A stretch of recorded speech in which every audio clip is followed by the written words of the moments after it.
বর্তমান সময়ে বহু অধর্মীয় ব্যক্তি, বেধার্মিক ব্যক্তি, হিন্দু ব্যক্তি, অন্যান্য ধর্মের বেড়াজাল তারা একটি সংগঠন তৈরি করেছে, যারা কি করছে, নিজেদেরকে সনাতনী সচেতন সমাজ বলে নিজেদেরকে দাবি করছে। সনাতনী সচেতন সমাজ। এই বিশ্ব হিন্দু সংস্থা নামক এই টাইপের বহু সামাজিক ব্যবস্থা আছে, যারা তাদের যুবকদেরকে তৈরি করছে, তৈরি করে মুসলিম মহিলাদেরকে নিজেদেরকে ভালোবাসার ফাঁদে তারা ফেলার জন্য চেষ্টা করছে। কি বলে? এই কথা বলে তারা ভালোবাসার জালে জড়াচ্ছে যে আমি হিন্দু ধর্মের ছেলে, আমি এই ধর্মের মানুষ, আমি তো মুসলমানদের কৃষ্টি কালচার ভালোবাসি, মুসলমানদের কবর দেওয়া আমার খুব ভালো লাগে, মুসলমানদের একসাথে নামাজ পড়া আমার দেখতে খুব ভালো লাগে, মুসলমানদের পবিত্রতা, এই যে পরিষ্কার পরিচ্ছন্নতা আমার দেখতে খুব ভালো লাগে, মুসলমানদের শারীরিক গঠন, লেবাস, পোশাক পরিচ্ছদ দেখতে আমার খুব ভালো লাগে। এই প্রশংসাগুলো কমেন্ট করে ফেসবুকে এসে অথবা মেসেঞ্জারে এসে চ্যাট করে আমাদের মুসলিম মা বোনদেরকে, যারা শিক্ষিতা, যারা পড়াশুনো করছে, যাদের হাতে মোবাইল আছে, তাদের কাছে SMS এর নক করে। এটা কোনো মাদ্রাসার হুজুরদের কাছে করবে না, এরা দেখে দেখে কোনো মাদ্রাসার শিক্ষকদের কাছে আসবে না, কোনো ইমাম খতিব সাহেবদের কাছে এরা আসবে না। এরা যাবে কার কাছে? যে মেয়েটা বোরখা পরা মেয়ে, যেই মেয়েটা দিন ইসলামকে, যেই মেয়েটা ভক্তি করে, মহাব্বত করে, দিনকে ভালোবাসে, এই মেয়েটা তখন ইমোশনাল ব্ল্যাকমেলের শিকার হয়। ইমোশনাল ব্ল্যাকমেলের শিকার হয় সেটা কি? যদি আপনি আমাকে কালেমাটা শিখিয়ে দেন, আপনি যদি আমাকে মুসলমান বানিয়ে নেন, তাহলে আপনি আমাকে একটু কিছু শিখিয়ে দেন, ইসলামের রুকুনগুলো আপনি আমাকে একটু শিখিয়ে দেন। সেটা এইভাবে ওই মেয়েটা তখন ইসলামের খেদমত করার নামে ওই মেয়েটা তার প্রেমের ফাঁদে পা ফেলে দেয় নিজের অজান্তেই। ও জানতেই পারে না ওই ছেলেটা আমাকে ফাঁসাচ্ছে, এটা সে বুঝতেও পারে না।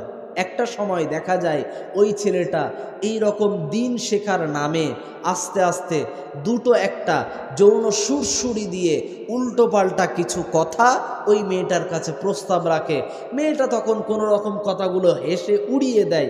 এইভাবে এক পর্যায়ে এই কথাবার্তা চলতে থাকে, রাতেও কথা চলে, দিনেও কথা চলে। এই কথা বলে কথা চালায়, নিজের মা বাবার সামনে এই কথাগুলো, দিনের কথাগুলো শেখানোর জন্য ওই হিন্দু ছেলেটার সাথে অবৈধভাবে প্রেম লীলায় ব্যস্ত থেকে যায়, অবৈধভাবে কথা বলতেই থাকে ওই মেয়েটা। অথচ মা বাপও কিছু বলেই না। কেন বলে না? কারণ মা বাপও মনে করে একটা অন্য ধর্মের একটি ছেলে যদি ইসলাম ধর্ম গ্রহণ করে, এ তো ইসলামেরই লাভ, আমার মেয়েটা ওই নেকির ভাগ পাবে, নেকির অংশীদার হবে, আমার মেয়েটা বড় সৌভাগ্যবান হবে। অথচ এই কাজটা থেকে আমাদের মেয়েদেরকে কেন আমি পিছিয়ে আনবো? আমি এত গুনাহগার হব না। আমরা মা বাপ হয়তো বেশি দিনের কাজ করতে পারি নাই, আমার মেয়েটা তো করছে, এটা তো সৌভাগ্যের ব্যাপার।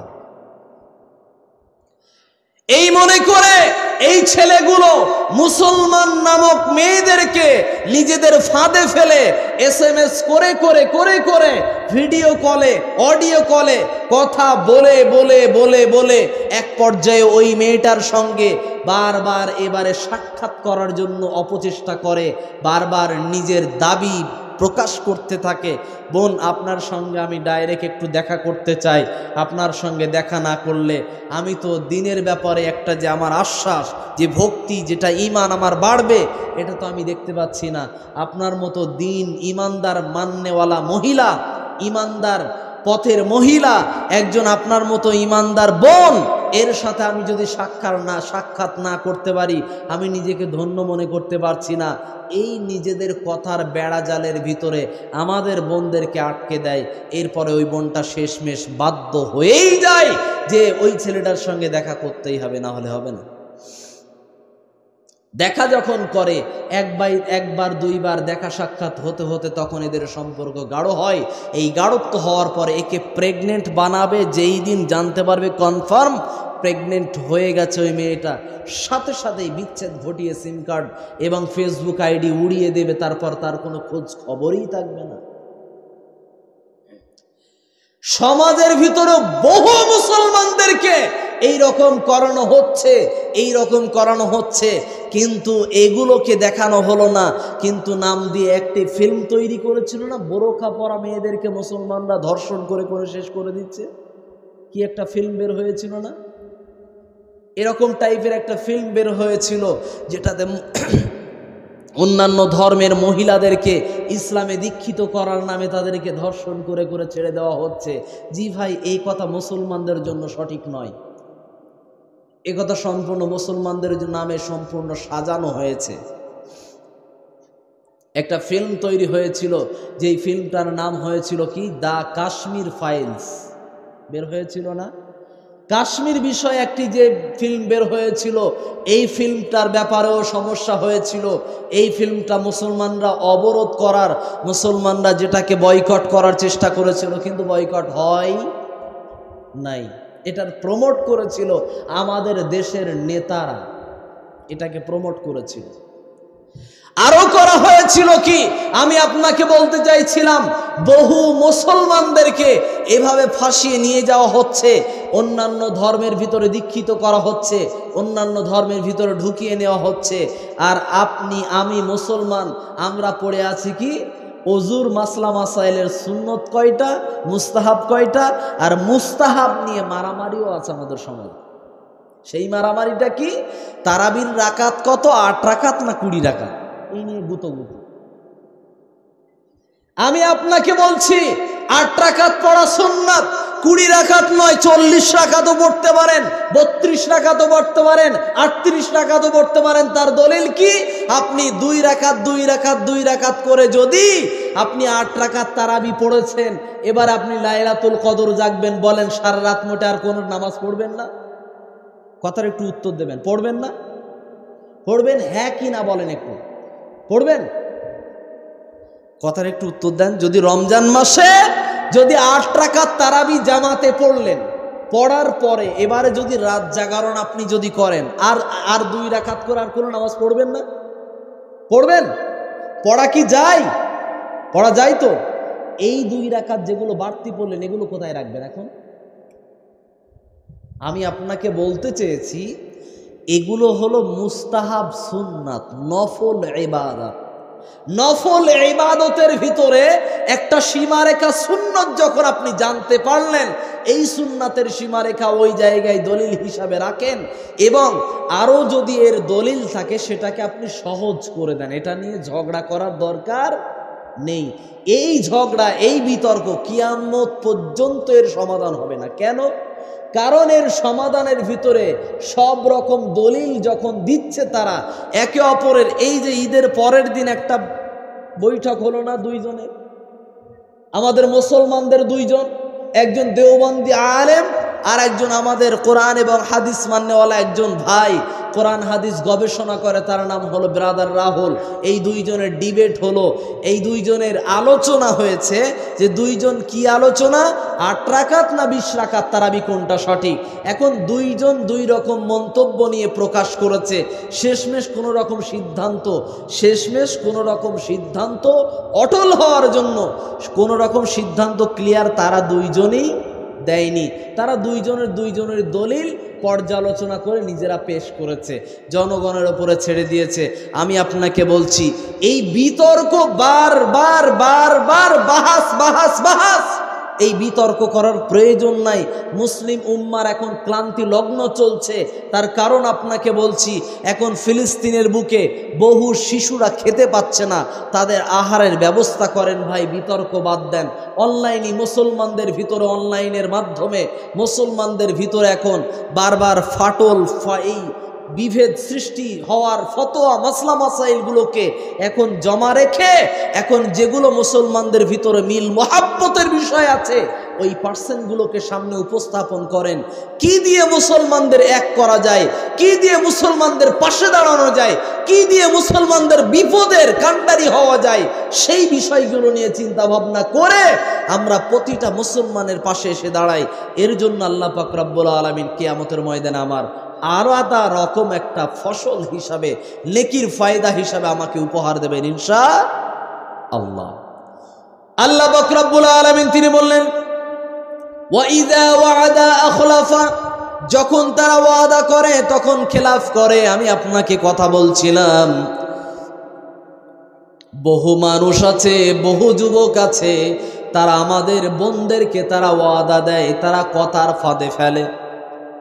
একটি গানের ভিতরেও বলে, বেদের মেয়ে জ্যোৎস্না আমায় কথা দিয়েছে, আসি আসি বলে জ্যোৎস্না ফাঁকি দিয়েছে। এখন কেউ কেউ এ কথা বলছে, না আমরা যুবকরা ওদেরকে ধোকা দিই না, এখন মেয়েরা আমাদেরকে ধোকা দেয়। এই জন্য আবার বলে, মাইয়া রে মাইয়া তুই অপরাধীরা আছে না, কে কারে অপরাধী বানাবেন এটা কথা নয়। আমি আপনাকে বলছি, আল্লাহ পাক রব্বুল আলামিনের রাসূল কারীম সাল্লাল্লাহু আলাইহি ওয়াসাল্লাম তিনি বললেন, কুল্লু বানি আদম খাত্তাউন ওয়া খায়রুল খাত্তাইন আত-তাওয়াবুন। অপরাধী মাইয়া নয়, অপরাধী পোলা নয়, অপরাধী কোনো ছেলেও নয়, অপরাধী কোনো মেয়েও নয়, অপরাধী হলো প্রতিটা আদম সন্তান। আদম সন্তান ভুল করবে, এটা কে বলেছেন? বিশ্বনবী। আদম সন্তান ভুল করবে, পাপ করবে, তবে এই পাপ আপনি যখনই জানতে পেরেছেন অবৈধভাবে প্রেম করা, এটা হলো জিনা।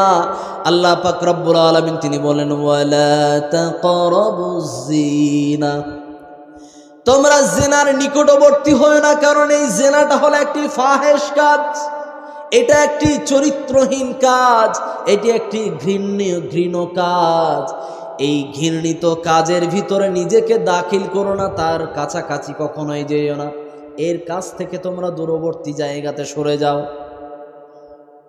জেনা এমন একটি জিনিস, জেনা আমরা মনে করেছি শুধুমাত্র মিলন করা বা ধর্ষণ করা, এটার নাম জেনা।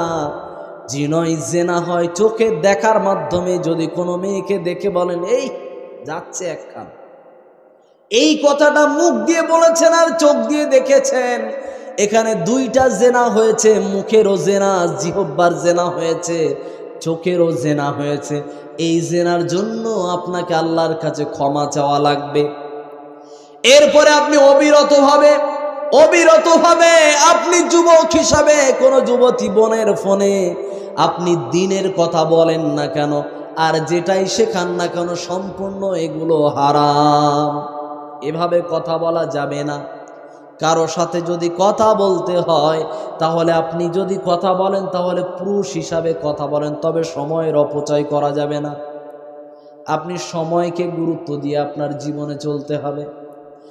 আল্লাহ রাসূল সাল্লাল্লাহু আলাইহি ওয়াসাল্লাম তিনি বললেন, অবৈধভাবে যারা ওয়াদা করে, এই অবৈধ ওয়াদা মানে প্রেম প্রীতি করার সময় বলল আমি তোমাকে বিয়ে করব, এভাবে করে 1 বছর 2 বছর 3 বছর 5 বছর এভাবে মেয়েদের সঙ্গে সম্পর্ক করে করে বেড়ায়, এবং প্রত্যেকটা মেয়ের সাথে ওয়াদা করে যে আমি তোমাকে বিয়ে করব, আমি তোমারে বিয়ে করব, এ কথা বলে বলে অবৈধ সম্পর্কে জড়ায়। এই সমস্ত ব্যক্তিদের সম্পর্কে আপনাকে বলি, যারা এই সমস্ত কাজগুলো করেছেন, আজ থেকে সম্পূর্ণ লাইনটাকেই ব্রেকআপ। কোনো প্রেম প্রীতি কিছুই থাকবে না, কোনো মেয়ের নাম্বার ছেলের ফোনও থাকবে না, কোনো ছেলের ফোনে মেয়ের নাম্বার থাকবে না, কোনো মেয়ের ফোনে ছেলেদের নাম্বার থাকবে না। ছেলেদের নাম্বার থাকে যদি, মেয়ের যদি ফোন প্রয়োজনই হয় একান্ত, তাহলে ওই মেয়ের ফোনটা হবে বাবার ফোন। যদি তাদের নাম্বার থাকার প্রয়োজন হয়, তাহলে মেয়ের ফোনে যদি ফোনে নাম্বার যদি থাকে, তাহলে থাকতে হবে তার কাছে নিজের ভাইয়ের নাম্বার, নিজের বাবার নাম্বার, নিজের মামার নাম্বার, নিজের মামির নাম্বার, নিজের মায়ের নাম্বার। এগুলো ছাড়া বাকি যত মানুষ আছে রক্তের রিলেটেড বাদ দিয়ে বাকি কোনো অবৈধভাবে কারো সাথে কথা বলা যাবে না। যারা গায়ের মাহারাম, যাদেরকে বিয়ে করা হালাল, ওই মেয়েটার জন্য তাদের কারো নাম্বার আপনার ফোনে আপনি রাখবেন না। এটাই পর্দা, এটাই জিনা থেকে বিরত থাকার প্রথম ধাপ। পুরুষদের জন্য একই নিয়ম, যাদেরকে বিয়ে করা হালাল, যাদেরকে আপনি বিয়ে করতে পারবেন, তাদেরকে আপনার মোবাইলে তাদের নাম্বার, আপনার মোবাইলে তাদের নাম্বার থাকবে না। এটা হলো ইসলামের রুকুনের প্রথম ধাপ। জেনার দিকে পা বাড়ানো যাবে না। এবারে আসি, যদি আপনার কাছে কারো কোনো নাম্বার থেকে থাকে, অবৈধ সম্পর্কের ওয়াদা করেছিলেন, ওয়াদাকে লাথি মারেন, ওয়াদা খেলাফ করা এখানে সম্পূর্ণ জায়েজ। এবারে অনেকেই বলবে বহু কিছু তার সঙ্গে সমস্যা তৈরি করে ফেলেছে, এখন তো পা পিছলে সব করে ফেলেছে, এখন আর কি করা যাবে, ওরে তো বিয়ে না করলেও তো গলায় দড়ি দিয়ে মরবে, এই ব্ল্যাকমেলও যদি কাজে লাগায় তবুও বিয়ে করা যাবে না। কেন বলেছি আপনি বিয়ে যদি করেন সেটা পরের কথা, আপনি হালাল পদ্ধতিতে মা বাবাকে রাজি করিয়ে এরপরে তার বাড়িতে আপনি প্রস্তাব পাঠান, প্রস্তাবে রাজি হলে বিয়ে হবে, প্রস্তাবে রাজি না হলে বিয়ে করার প্রয়োজন নাই। ভালো মন্দ বিবেচনা করার জন্য গার্জিয়ানের কাছে দায়িত্ব দেন। আপনি যদি সব ভালো মন্দ বুঝবেন তাহলে গার্জিয়ানের দরকার ছিল? কোনো দরকার ছিল না। আসল মূল কথায় ওয়াদা খেলাফকারীরা হলো মুনাফিক। আল্লাহ রাসূল সাল্লাল্লাহু আলাইহি ওয়াসাল্লাম তিনি বলেন ওয়াইদা তুমিনা খানা, এরপরে যারা মুনাফিক হবে তারা হলো আমানতের খেয়ানত করে। আমানতের খেয়ানত হলো এমন, বিশ্বনবী সাল্লাল্লাহু আলাইহি ওয়াসাল্লাম তিনি হলেন একজন আমানতদার। বিশ্বনবীর কাছে এসে বেঈমান কাফেররা বলে মুহাম্মাদের তেলাওয়াতকৃত কোরআন শোনা যাবে না। বেঈমান কাফেররা মক্কাতে ঘোষণা দিয়ে দিল, ক্বালাল্লাযীনা কাফারু লা তাসমাউ লিহাযাল কুরআন ওয়ালগাউ ফীহি লাআল্লাকুম তাগলিবুন।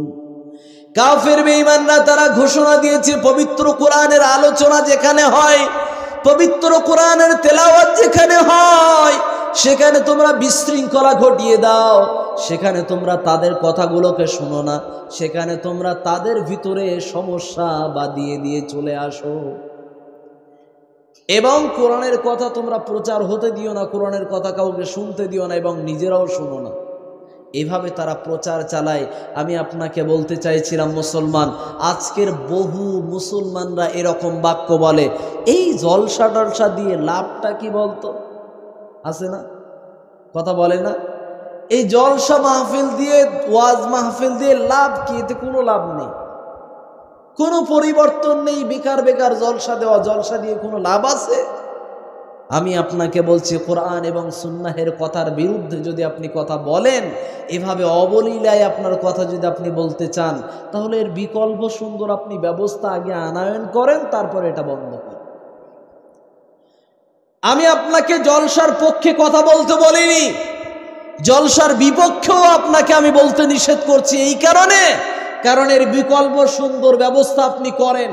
এরকম ভাবে মানুষদেরকে বসার ব্যবস্থা করে কোরআন এবং হাদিসের কথাগুলো শোনানোর জন্য এবং সমাজ থেকে বিপ্লব ঘটিয়ে সমাজকে পরিবর্তন করানোর জন্য আপনারা 10 থেকে 20 জন যুবক একত্রিত হয়ে সুন্দর একটি সংগঠন করেন, একটি সংস্থা করেন, যেটার মাধ্যমে সমাজের প্রতিবাদ হবে, সমাজের অনাচারের কাজের বিরুদ্ধে প্রতিবাদ করবে, এরকম একটি সংস্থা, একটি ক্লাব, একটি সংঘ আপনি তৈরি করেন। তারপরে গিয়ে আপনি জলসা মাহফিল বন্ধ করেন, আমার কোনো আপত্তি নাই। কেন? কারণ এর বিকল্প কোরআন এবং হাদিসের বাণী সামাজিক মানুষের কাছে সমস্ত ধর্মের, সমস্ত জাতি ধর্ম বর্ণ নির্বিশেষে সকলকে, নামাজি বেনামাজি, মাতাল দাতাল ঘুষখোর সুদখোর সকলকে এক ময়দানে এনে কোরআন এবং হাদিসের কথাগুলো শোনানোর পরে তাদেরকে হেদায়েত করানোর আপনি চেষ্টা করেছেন মাত্র। এই চেষ্টা যদি আপনি করেন, তারপরে গিয়ে আপনি কোরআন এবং ওয়াজের মাহফিল, তাবলিগি মাহফিল আপনি যদি বন্ধ করার কথা বলেন, তখন আর কোনো সমস্যা হবে না, কারণ এর বিকল্প আপনি জায়গা ব্যবস্থা আপনি করে দিয়েছেন। এটা আপনি আগে করেন, তারপরে ওয়াজ মাহফিল বন্ধ করেন, নচেত কোনো কিছুই বললেন না, এমনি একটা গা দোলানি মতো একটা কথা বলে দিলাম, এই জলসা মাহফিল দিয়ে লাভ কি? এতে কোনো কিছু লাভ হয় না, কিছুই না, টাকা পয়সা দিয়ে অত কিছু সহযোগিতা করে লাভ নেই। আমি আপনাকে বলছি কোরআন এবং হাদিসের কথা যেখানে হয়, কোরআনের আলোচনা যেখানে বোঝানো হয় মানুষকে, সেইখানে মানুষের ঈমান বাড়ে। এই ঈমান বাড়ার, ঈমানে চার্জ হওয়ার জায়গাটাকে আপনি ক্যান্সেল করে দিচ্ছেন। এটা কি সরাসরি কোরআন বিরোধী কথা নয়? ইনডাইরেক্ট। আপনি ডাইরেক্ট হয়তো কোরআনের বিরুদ্ধে বলেননি, হাদিসের বিরুদ্ধে বলেননি, কিন্তু ইনডাইরেক্ট আপনি আল্লাহর কথার বিরোধিতা করার চেষ্টা করেছেন। তাই আপনাকে বলি, এই কথা থেকে আপনাকে বিরত হতে হবে। আল্লাহ আমাদের সকলকে তৌফিক দেন, বলি আমিন। আল্লাহর রাসূল কারীম সাল্লাল্লাহু আলাইহি ওয়াসাল্লাম তিনি কোরআনের কথাগুলো বলার জন্য যখন মানুষের কাছে যান, তখন বেঈমান কাফেররা আবার নতুন করে ঘোষণা দেয়, ওইখানে দেখো একটি পাগল বসে আছে, সে বসে বসে কি যেন মন্ত্র পড়ে, সেগুলো তোমরা যেন শুনতে যেও না। এবারে বিশ্বনবীকে আবার মেন্টালিটিগতভাবে বিশ্বনবীকে টর্চার করা হয়, বিশ্বনবীকে বলা হলো পাগল। অথচ আল্লাহ পাক রব্বুল আলামিন তিনি বললেন, ওয়ামা সাহিবুকুম বিমাজনুন। সূরাতুল কলামের ভিতর আল্লাহ পাক রব্বুল আলামিন তিনি জানালেন, তোমাদের সাথী, তোমাদের বন্ধু মুহাম্মাদুর রাসূলুল্লাহ তিনি কোনো পাগল নন, তিনি হলেন এমন মানুষ, ওয়া ইন্নাকা লাআলা খুলুকিন আযীম। তার চরিত্র হলো এমন, পৃথিবীতে যত মানুষ আছে সমস্ত মানুষদের থেকে তার চরিত্র হলো সব থেকে দামি চরিত্র, আজিম নামক চরিত্র। আজিম প্রশংসা, আজিম শব্দের অর্থ হলো আল্লাহর নামের প্রশংসা করা হয়। নামাজের ভিতরে আমরা যখন রুকুতে যাই তখন একটা দোয়া পড়ি, সুবহানা রাব্বিয়াল আজিম। রুকুতে যখন আমরা দোয়া পড়ি সুবহানা রাব্বিয়াল আজিম, এই দোয়াটা আমরা পড়ি, এই প্রশংসা করি কার? আল্লাহর। আজিম শব্দটা দিয়ে আল্লাহর প্রশংসা করা হয়, ওই শব্দটা বিশ্বনবীর চরিত্রের সঙ্গে মেশানো হয়েছে। পৃথিবীর শুরু থেকে কিয়ামত পর্যন্ত যত মানুষ আসবে সমস্ত মানুষের চরিত্রগুলোকে যদি মিজানের একটা পাল্লায় রাখা হয়, বিশ্বনবীর চরিত্রটাকে মিজানের আর এক পাল্লায় যদি রাখা হয়, বিশ্বনবীর চরিত্রের পাল্লা ভারী হয়ে যাবে। কারণ আল্লাহই বলছেন, আল্লাহই তার সার্টিফিকেট দিয়েছেন, কোন নবীর নামে, কোন ওলিয়া উলিয়াদের নামে, কোন সাহাবায়ে কেরামের নামে এত সুন্দর চরিত্রের সার্টিফিকেট কোনো কাউকে দেওয়া হয় নাই। যা দেওয়া হয়েছে আমাদের নবী, আমার নবী, আপনার নবী, বিশ্বনবী মুহাম্মদুর রাসূলুল্লাহ সাল্লাল্লাহু আলাইহি ওয়াসাল্লাম, সেই নবীর চরিত্রের সঙ্গে তারা দাগ লাগাতো যে মুহাম্মদ একটা পাগল। আর বর্তমান সময়ে আমার নবীর চরিত্র নিয়ে অনেকে আঙুল তোলে, যারা বলতে চায় বিশ্বনবী 11টা বা 13টা বিয়ে করেছেন, মুহাম্মদ এটা অনৈতিক কাজ করেছেন। জি না, বিশ্বনবী নিজের প্রয়োজনে যেটা বিয়ে করেছিলেন মাত্র একটি বিয়ে করেছিলেন। বিশ্বনবী নিজের প্রয়োজনে মাত্র একটি বিয়ে করেছিলেন, যেই বিবাহটা ছিল কি? খাদিজাতুল কুবরা রাদিয়াল্লাহু আনহা। এটা শুধুমাত্র যে স্বামী স্ত্রীর যে সম্পর্ক, এই স্বামী স্ত্রীর সম্পর্কের এই যে বিয়েটা একটাই, সেটা প্রস্তাবভাবে সুন্দরভাবে যেই বিয়েটা হয়েছিল, সেই বিয়েটা শুধুমাত্র বিশ্বনবী খাদিজাকে স্ত্রী হিসাবে গ্রহণ করার জন্য তিনি বিয়ে করেছিলেন। বাকি যতজন মহিলাকে বিয়ে করেছেন বিশ্বনবী, তিনি তাদের উপকারের জন্য বিয়ে করেছেন, অথবা দ্বীনের উপকারের জন্য বিয়ে করেছেন, অথবা আল্লাহর আইন মানার জন্য বিয়ে করেছেন। নবী বিশ্বনবী তিনি যে 11টা বা 13টা বিয়ে করেছেন, একটা বিবাহ ও বিশ্বনবী তিনি নিজের প্রয়োজন করেননি, শুধুমাত্র একটি ছাড়া। কথা কি বোঝাতে পেরেছি? খাদিজা রাদিয়াল্লাহু আনহাকে তিনি বিয়ে করেছিলেন, বিশ্বনবী তিনি স্ত্রী হিসাবে গ্রহণ করেছেন। বাকি আরও সকলকেও স্ত্রী হিসাবে তিনি স্বীকৃতি দিয়েছিলেন। এটা নয় যে তাদেরকে তিনি গুরুত্ব দেননি, এমনটা নয়। সকলকেই মহাব্বত করেছেন, সকলকেই ভালোবেসেছেন। তবে তারপরেও বিশ্বনবী তিনি দায়িত্ব পালন, সকলের সঙ্গে একই রকম আচরণ, একই রকম মহাব্বত করেছেন। খেয়াল রাখবেন মুসলমান, আমি আপনাকে বলতে চাইছিলাম, আপনি দ্বিতীয় বিবাহ করতে পারেন, যদি আপনার প্রয়োজন থাকে আপনি করেন, সমস্যা নাই। তারপরেও এক বিয়ে করার পরে আপনি পরকীয়ায় লিপ্ত হতে পারবেন না, অবৈধভাবে আপনি প্রেম লীলায় ব্যস্ত হতে পারবেন না। আপনার যদি বিয়ে করার প্রয়োজন হয় আপনি দ্বিতীয় বিবাহতে পা বাড়ান, সমস্যা নাই। যদি আপনি যদি ইনসাফের পথে যদি নিজেকে রাখতে পারেন, যদি নিজে সম্পূর্ণরূপে দুই স্ত্রীর ভিতরে সমবন্টন যদি করতে পারেন, সার্বিক বিষয়ে সমবন্টন সম অধিকার যদি দিতে পারেন সর্ববিষয়ে, তাহলে আপনি দ্বিতীয় বিবাহতে পা বাড়াবেন, তৃতীয় বিবাহতে পা বাড়াবেন, চতুর্থ পর্যন্ত সীমারেখা শেষ। আমি আপনাকে বলতে চাইছিলাম, মুসলমান, বিশ্বনবী তিনি বিবাহ করেছেন, এই ব্যাপারে বহু মুশরিক বেঈমান নাস্তিকরা বিশ্বনবী ব্যাপারে তারা আঙুল তোলায়, এ কথা বলে। আয়েশার সঙ্গেও বিবাহ হওয়াটা তার অনৈতিক ছিল, এ কথা বলতে চায় তারা, অনেকে কথা প্রমাণ করতে চায়।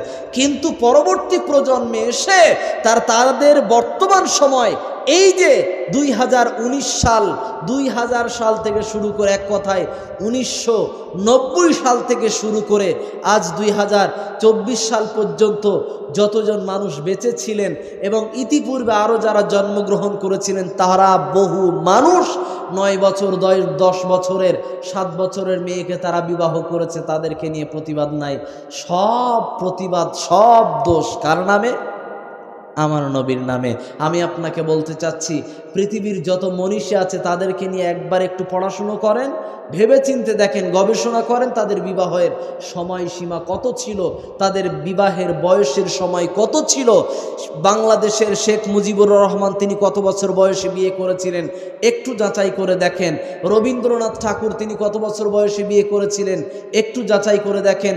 রাজা রামমোহন রায় তিনি কত বছর বয়সে বিয়ে করেছিলেন একটু যাচাই করার চেষ্টা করবেন। রবীন্দ্রনাথ ঠাকুর থেকে শুরু করে বিদ্যাসাগর পর্যন্ত এরা বিয়ে করেছিলেন কত বছর বয়সে একটু যাচাই করার চেষ্টা করবেন। আমি আপনাকে বোঝাতে চাইছি, মুসলমান, বিবাহের বয়স নিয়ে সমস্যা হয় না, সমস্যা হলো আমাদের মেন্টালিটি নিয়ে, আমাদের চিন্তাধারা নিয়ে। আল্লাহ রাসূল কারীম সাল্লাল্লাহু আলাইহি ওয়াসাল্লাম তিনি কোরআনের দাওয়াত দিতেন, আমানতদার তিনি একজন ব্যক্তি ছিলেন। তার কাছে সমস্ত বেঈমান কাফেররা কোরআনের দাওয়াত নিয়ে বিরোধিতা করত, বিশ্বনবীর দ্বীনের ব্যাপার নিয়ে তারা বিরোধিতা করত, কালেমার ব্যাপার নিয়ে তারা বিরোধিতা করত, তাওহীদের ব্যাপার নিয়ে তারা বিরোধিতা করত। কিন্তু বিশ্বনবীর কাছে আবার পুনরায় দ্বীনের বেলাতে নিজেদের মাল সম্পদ, টাকা পয়সা, দিনার দিরহাম বিশ্বনবীর কাছে আবার জমা রাখত। তারা কারা? যারা হলো কাফের, বেঈমান, মুশরিক, যারা বিশ্বনবীর স্ববিরোধী দল। নিজের সশরীরে তারা বিশ্বনবীর বিরোধিতা করছে, এই রকম লোকেরা এসে বিশ্বনবীর কাছে মাল সম্পদ জমা রাখত। আচ্ছা, আমরা হলে এটা কি করতাম? যে আমার 1 লাখ টাকা আমার শত্রুর কাছে গিয়ে বলছি, ভাই এই 1 লাখ টাকা আপনি রাখেন, আমার যখন প্রয়োজন হবে আমি আবার আপনার কাছ থেকে নিয়ে যাব, আপনি এটাকে এমনি জমা রাখেন। এখন এটা আমাদের শত্রুকেও যদি হয়, আমার মাসলাকের বিরোধীও যদি হয়, আমি তার কাছে রাখি না। আমার গ্রামের পরিচিত ব্যক্তি, অথচ সে অন্য পাড়ার একজন, অথচ তার কাছে আমরা রাখতে যাই না। আমরা রাখি কার কাছে?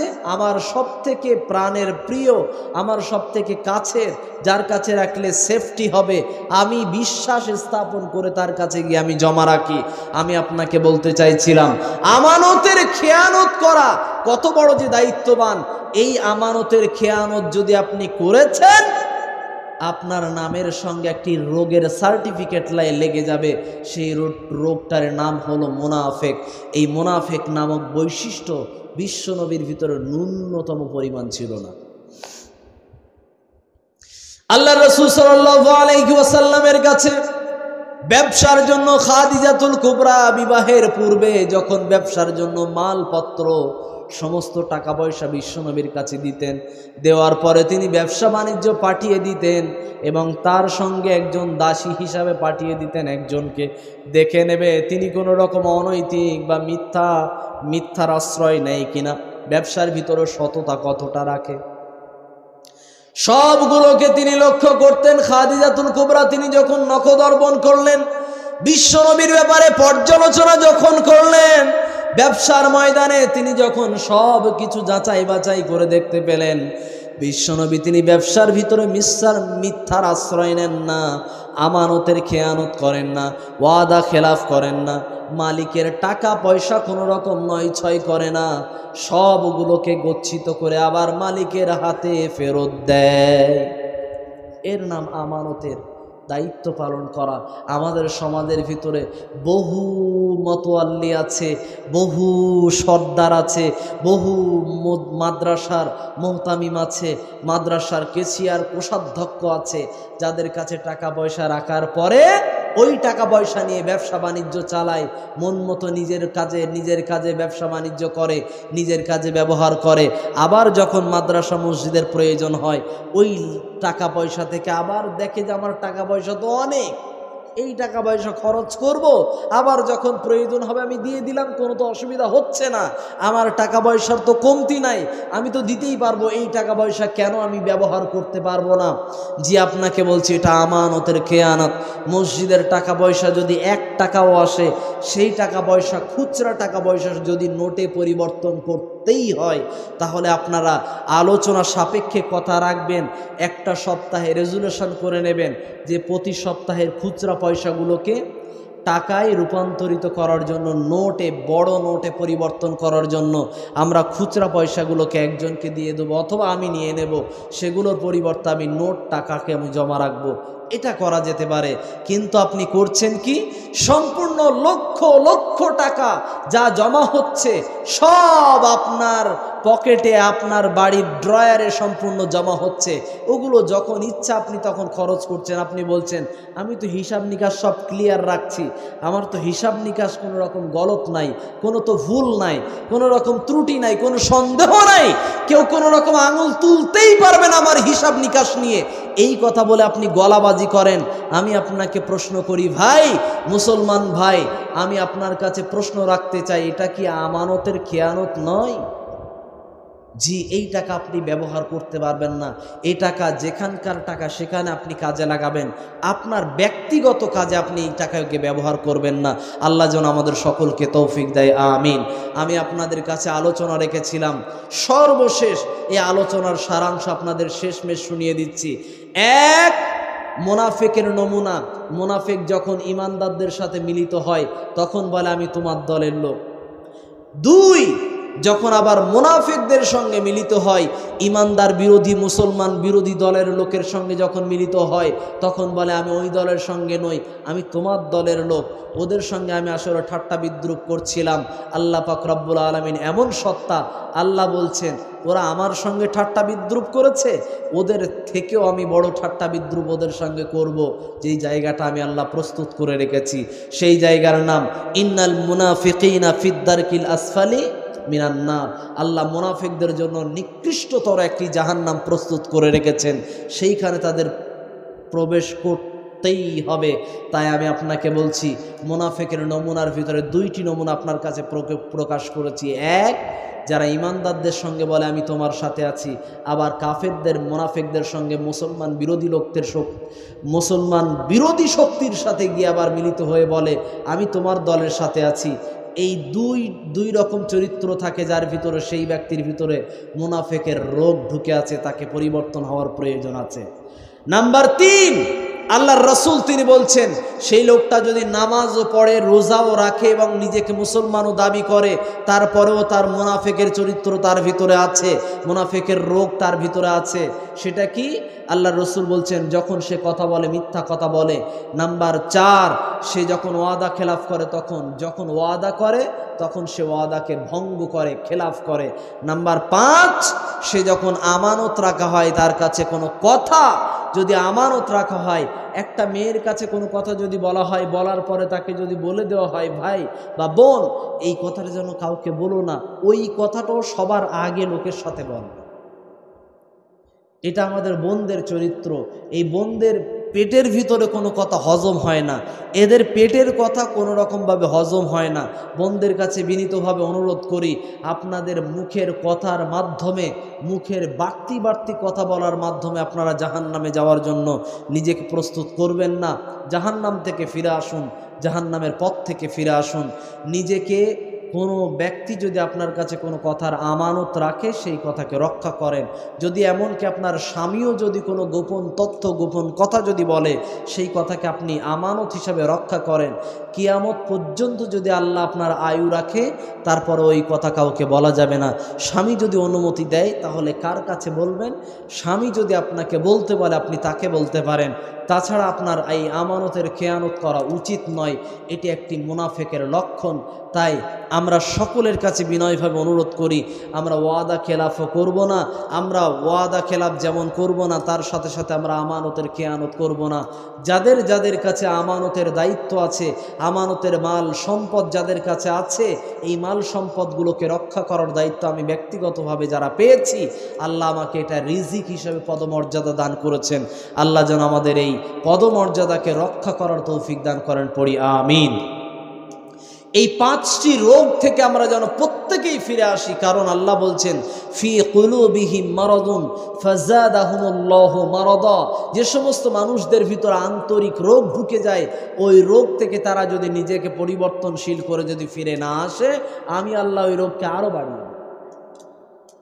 আল্লাহ নিজে আপনার রোগকে বাড়িয়ে দেবেন যদি আপনি নিজে পরিবর্তন না হন, নিজে যদি তৈরি না করেন, নিজে যদি পরিবর্তন না হন, এই পাপ কাজ থেকে নিজেকে যদি ফেরত না নিয়ে আসেন, যদি আপনি ভালো ইমানদার ব্যক্তি যদি হন, ভালো আদম সন্তান যদি হন, আপনার তওবা করা লাগবে। এই মুনাফিকের রোগ থেকে বের করে নিয়ে আসতে হবে নিজেকে। আমরা যারা যারা মিথ্যা বলতাম বন্ধ করব, যারা ওয়াদা খেলাফ করেছি আজ থেকে বন্ধ করব। নাম্বার 3, আমরা যারা আমানতের খেয়ানত করেছি আজ থেকে বন্ধ করব। আমরা যারা দ্বিচারিতাভাবে সমাজের ভিতর ওঠা বসা করতাম, এই দ্বিচারিতাভাবে আমরা ওঠা বসা করব না। আমরা যারা ওয়াদা করেছি ভোটের জন্য, একে ভোট দেবো তাকে ভোট দেবো, ভাই এত ওয়াদার দরকার নাই। আপনি বলবেন ভাই আপনাকেও পছন্দ করি, তাকেও পছন্দ করি, আমি সবাইকে ভালোবাসি, আপনারা সবাই আমার সমাজের মানুষ, আমার রাজ্যের মানুষ, আমার থানার মানুষ, আমি আপনাকেও ভালোবাসি, ওনাকেও ভালোবাসি। অতএব ভাই আমি যাকে ভোট দেব তাকে আমার অন্তরে আমি জায়গা করে রেখে দিয়েছি, আমি আপনাকেও দিতে পারি, তাকেও দিতে পারি। অতএব ভাই অনুরোধ করবেন না, টাকাও দেবেন না, আমি বিকৃত হব না, আমি বিক্রি হব না, আমি মানুষ হিসাবেই থাকব। আমি দেশের জনগণ যেমন সেরকম আমি দেশের সুনাগরিক হিসাবে বাঁচতে চাই, আমি কুনাগরিক হিসাবে পৃথিবীতে বাঁচতে চাই না। তাই আমরা প্রত্যেকেই আজ থেকে ওয়াদাবদ্ধ হই, মুনাফিকের নমুনা থেকে নিজেদেরকে বের করে আনবো ইনশাআল্লাহ। আল্লাহ তুমি আমাদের সকলকে তৌফিক দাও, আমিন। ওয়া আখিরি দাওয়ানা আলহামদুলিল্লাহি রাব্বিল আলামিন। আল্লাহ যে সমস্ত ভাইয়েরা কষ্ট করে এই তাবলিগি মাহফিলটাকে আয়োজন করেছে, আল্লাহ তাদের এই পরিশ্রমের ফলটাকে তুমি কবুল করে নাও রব্বুল আলামিন। এই সমাজ থেকে যারা কবরস্থ হয়ে গেছে, তাদের কবর জীবনের কত রকম কষ্ট আছে, সেই কষ্ট আমরা দেখতে পাই না। আল্লাহ ওই সমস্ত মানুষদেরকে কবরের জীবনে সমস্ত কষ্ট থেকে রেহাই দিয়ে তোমার রহমতের চাদরে আবৃত করে তাদেরকে তুমি জান্নাতের পথ তুমি দেখিয়ে দাও রব্বুল আলামিন। তাদেরকে তুমি জান্নাতের হাওয়া তুমি বইয়ে দাও, তাদেরকে জান্নাতের ব্যবস্থা করে দাও রব্বুল আলামিন। তাদের কবরের ভিতরে তুমি শান্তির ব্যবস্থা করে দাও। আল্লাহ আমাদের যখন যে সময়ে মৃত্যু হবে, তার আগে আমাদের সকলকে কালেমাতুত তাওহীদ, কালেমাতুত তাইয়্যিবা, কালেমা আমাদের সকলে নসিব করে দাও, আমিন রব্বুল আলামিন। আমরা কিয়ামতের ময়দানে যাতে ডান হাতে আমলনামা পেতে পারি, সেই মোতাবেক দিন ইসলাম এবং শরিয়ার পথে মতে আমাদের চলার এবং বলার তৌফিক দাও রব্বুল আলামিন। আমাদের এই গ্রামের ভিতরে যত মানুষ অসুস্থ আছে, আল্লাহ সকলের ভিতরে তুমি শেফায়ে কামেলা দান করে দাও রব্বুল আলামিন। যত ভাই এবং বোন স্কুল কলেজ ইউনিভার্সিটিতে পড়াশোনায় ব্যস্ত আছে, আল্লাহ তাদের পড়াশোনার ভিতরে তাদের মগজটাকে সুন্দর করে দাও, তাদের বিদ্যাকে তুমি বিদ্যা শক্তিটাকে বাড়িয়ে দাও, তাদের মেধা শক্তিকে বাড়িয়ে দাও। রব্বি জিদনি ইলমান নাফিআ রব্বুল আলামিন। যারা পড়াশোনার ভিতরে দুশ্চিন্তাগ্রস্ত আছে, আল্লাহ তাদেরকে তুমি চিন্তামুক্ত করে দাও। আল্লাহ যারা ভালো পাত্র পাচ্ছে না, তাদেরকে ভালো পাত্রের ব্যবস্থা করে দাও রব্বুল আলামিন। যারা ভালো সঙ্গিনী খুঁজছেন স্ত্রী হিসাবে খোঁজার জন্য, আল্লাহ তাদেরকে তুমি ভালো সঙ্গিনী স্ত্রী বানিয়ে দেওয়ার ব্যবস্থা করে দাও রব্বুল আলামিন। যে সমস্ত মা এবং বোন দিন ইমানের পথে চলার এবং বলার জন্য চেষ্টা করছেন, আল্লাহ তাদের সঠিক দিনকে তুমি পাওয়ার তৌফিক